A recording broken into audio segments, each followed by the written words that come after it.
वैसे रामपुर आजम खान का गढ़ है, यहां भी मामला फंस गया है।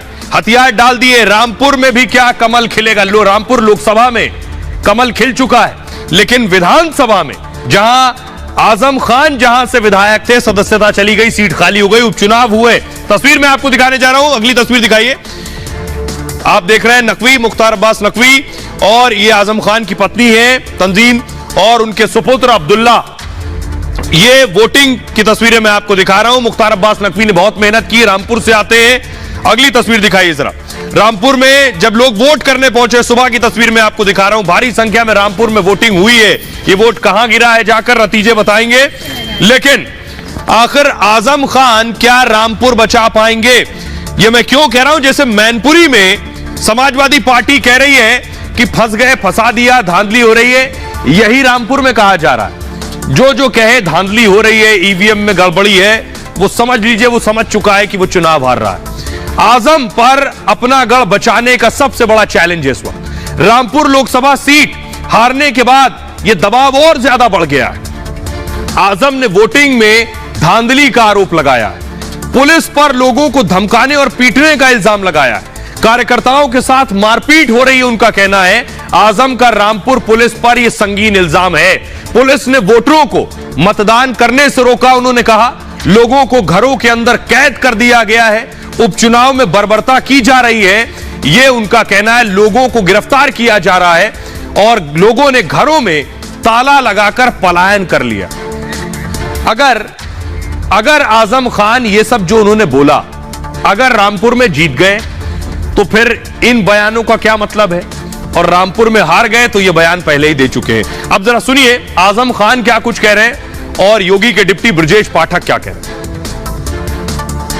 एसपी महोदय से मिलने गया था, उस डेलीगेशन के साथ बहुत अभद्रता बरती गई, सख्त लाठी चार्ज हुआ। हालांकि पुलिस ने उससे इनकार किया है, लेकिन सोशल मीडिया पर वो बाइट चल रही है, बहुत बुरी तरह मारा है। एक हमारे सरदार कार्यकर्ता है, उनका हाथ टूटा है, 2 उंगलियां टूटी हैं। लाठी डंडा खाएंगे, हासिम राजा को जिताएंगे। वो अपनी हार देख करके इस प्रकार खींच मिटा रहे हैं। बीजेपी जीत रही है और सपा बुरी तरह से परास्त हो रही है। भारतीय जनता पार्टी निष्पक्षता के साथ काम करती है और हम समाज में, राजनीति में शुचिता बरकरार रखेंगे। लोग गुंडाई कर रहे हैं, मारपीट की घटनाएं उनकी आदत है, उनका डीएनए लड़ाई झगड़ा करने का रहा है। और अब मैं आपको बताने जा रहा हूं कि रामपुर की सीट आखिर फंस क्यों गई, क्या वजह है जो रामपुर आजम खान के लिए निकालना आसान नहीं है। 45 साल में पहली बार आजम परिवार के बिना चुनाव हो रहा है। 45 साल में 1977 में आजम पहली बार यहां से विधायक बने थे, 77 में। इसके बाद हर चुनाव में आजम का यहां जलवा रहा। 27 महीने जेल में रहने के बाद जमानत पर बाहर आए। रामपुर लोकसभा सीट पर उपचुनाव में बीजेपी की जीत हुई। बीजेपी उम्मीदवार घनश्याम लोधी ने यह जीत दर्ज की। अब अपना विधानसभा सीट बचाने की चुनौती आजम के सामने। चुनाव से ठीक पहले आजम को कई झटके लगे। आजम के करीबियों ने बीजेपी का दामन थाम लिया। रामपुर के नवाब खानदान आजम के विरोध में खड़ा हो गया। पूर्व मंत्री नवाब काजिम ने बीजेपी को समर्थन दे दिया। नवाब के साथ बाबर अली खान भी बीजेपी के साथ हैं। दोनों नेता कांग्रेस में, लेकिन बीजेपी को समर्थन दिया है। बस यहीं आजम फंस गए। दोनों नेताओं का आजम के साथ टकराव रहा है हमेशा से। आजम के मीडिया प्रभारी फसाद भी बीजेपी में शामिल हो गए। आजम के करीबी इरशाद और नवीन भी बीजेपी में। यह वजह है कि आजम खान का गला सूख गया है और अब उनको धांधली नजर आ रही है। आपको सुनवाता हूं, सुनिए। आजम खान के सुपुत्र अब्दुल्ला आजम को, वो भी पिता की भाषाई दोहरा रहे हैं। खुद जेल में रहे पिता पुत्र, खुद न जाने कितने आरोप हैं, लेकिन अब पूरे सिस्टम पर आरोप लगा रहे हैं। सुनिए। अभी आप वोट डाल के आए, क्या लगता है आपको? वोट डाल लिया है, ये बहुत शुक्र है। ये किस चीज की नाराजगी है आपको? हम नाराज होने के हालात में कहाँ हैं? अभी नाराज हो जाएंगे, एक मुकदमा और हो जाएगा, फिर एक मशीन निकाल लाएंगे जाकर। हम कहाँ नाराज हो सकते हैं? क्या लगता है वोटिंग प्रतिशत लगातार कम हो रहा है, उसको देखते हुए क्या कहें? नहीं, आपको शायद जानकारी गलत है। ये 2.6 होना था, ये 26 हो गया। ये तो नाकामी है प्रशासन की। कि वो इतने लोग भी कैसे निकल आए और 10 गुना वोट ज्यादा पड़ा है। हम तो जने कब से कह रहे हैं कि ये सर्टिफिकेट 15 दिन पहले ही दे देना चाहिए था। बिला वजह इतनी सरकारी मशीनरी इन्वॉल्व हुई, फौजी भाई न जाने कहां कहां से आए। अब वो अंदर में खड़ा हुआ था तो वो मुझसे खुद ही कहने लगे कि कोई वोट डालने नहीं आया। मैंने कहा कैसे आएगा? अगर वो पोलिंग बूथ तक आ जाएगा तो उसको ये भरोसा है कि आप लोग उसका वोट डालने दोगे, क्योंकि आज भी आप पर पूरा देश भरोसा करता है। लेकिन जब पुलिस प्रशासन दरवाजे के अंदर दाखिल होने देगा तभी तो वोट डालेगा। अब बुरखा नशीन औरतों को अगर डंडों से मारा जाएगा, बुजुर्गों को डंडे से मारा जाएगा, हाथ तोड़ दिए जाएंगे, पैर तोड़ दिए जाएंगे, हाथ खून से छलनी कर दिए जाएंगे, पर्चियां फाड़ दी जाएंगी, तो कौन वोट डालेगा? मेरे ख्याल से तो कोई शरीफ आदमी नहीं डालेगा। बीजेपी तो ये आरोप लगा रही है कि अब सपा हार रही है, तो कहीं ना कहीं वो बात बना रही है। 6 महीने पहले आजम साहब जब जेल में थे तब यहीं पर चुनाव हुआ था, तब 55,000 से हारे थे यही साहब। और अगर दिल में ये खुशफहमी है तो मैं मांग करता हूं कि इलेक्शन को रद्द किया जाए, पूरा विधानसभा मिलिट्री के हवाले की जाए, निष्पक्ष चुनाव कराया जाए, गलतफहमी दूर हो जाएगी। अब तो तंज कस रहे हैं। अरे मैं तंज कस दूंगा, मुकदमा हो जाएगा। मैं तंज कहाँ कर सकता हूँ? मैं तो मुस्कुरा सकता हूँ, मुस्कुरा रहा हूँ। क्या परिणाम क्या होंगे? ये भी पता चली जाएगा। परिणाम तो बिला वजह एक दिन और बर्बाद करेंगे सरकारी मशीनरी का। शाम में 6 बजे ये वोटिंग का सब खत्म हो जाएगा।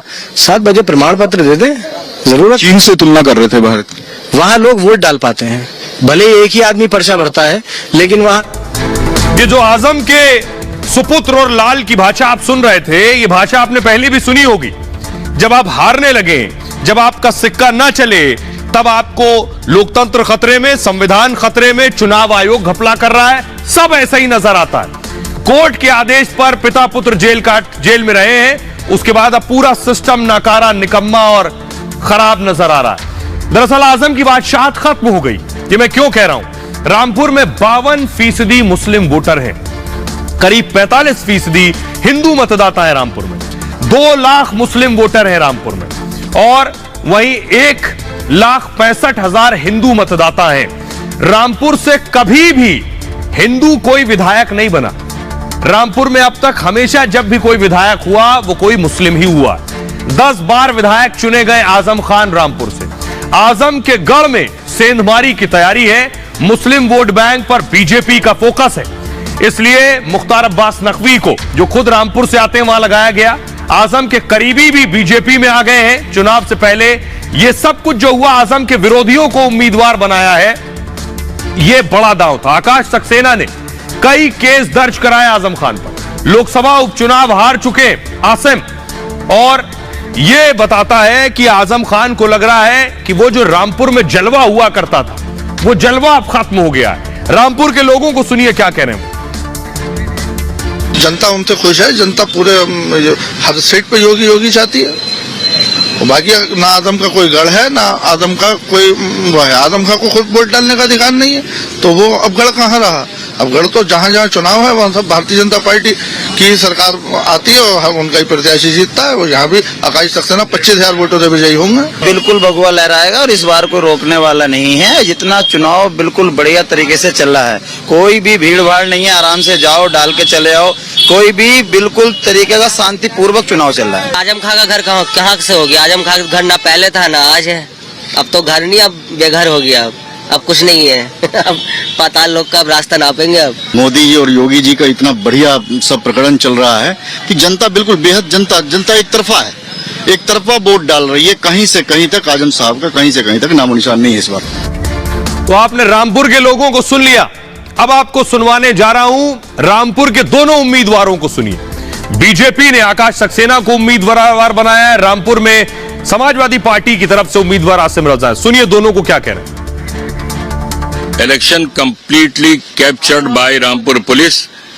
गुंडागर्दी पे आमादा है, लोगों को वोट नहीं डालने दे रही है, लोगों को वोट लाठी मारकर गालियां बककर भगा रहे हैं, वोट नहीं डालने। आपने खुद ये मंजर देखा है जहां खड़े हुए हैं अभी। क्या मतलब इसके पीछे क्या रणनीति लग रही है आपको? क्या हो सकती है? हमें हराना। जिस तरीके का माहौल है रामपुर में, हिंदू और मुसलमान दोनों मन बना चुका है भारतीय जनता पार्टी को लाने का, तो ईश्वर के आशीर्वाद से इस बार कमल खिलने जा रहा है। आंसू बहाने से कुछ नहीं है। आजम खान ने 50 साल यहाँ लोगों के आंसू बहाए हैं, तो वो ज्यादा कीमती हैं। इनके आंसू की कोई कीमत नहीं है।